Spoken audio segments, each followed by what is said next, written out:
নেতা আক্তার হোসেন এবং আসিফ মাহমুদ, সে কিন্তু বিকাশের টাকায় তারা এবং আক্তার হোসেন এবং আসিফ মাহমুদ আমরা একই সাথে জেলে ছিলাম।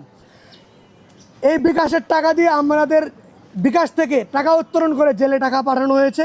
আমরা একই সাথে এই বিকাশের টাকা খেয়েছি এবং আমরা একই সাথে একই রুমের পাশাপাশি ছিলাম। এখন যাদের পিছনে আপনারা রাজনীতি করেন, আপনারা যে আমাদেরকে বিকাশ বিকাশ বলে আমাদেরকে গালি দেন, এই গালি আপনাদের নেতাদের উপরে কিন্তু যায়। এই টাকার পদ্ধতিটা আমরা 18 সালে আমরা যখন আন্দোলন সংগ্রাম শুরু করেছিলাম, আমরা জনগণের কাছ থেকে জনগণের মতামতের ভিত্তিতে আমরা টাকা উত্তোলন করেছিলাম, কিন্তু আপনারা বারবার আমাদেরকে কটাক্ষ করেন বিকাশ বিকাশ বলে।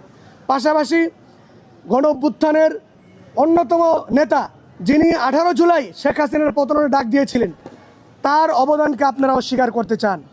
তিনি যদি এই আন্দোলন সংগ্রামের ধারাবাহিকতা রক্ষা না করতেন, 24-এর গণ অভ্যুত্থান হতো না। সেটা হয়তো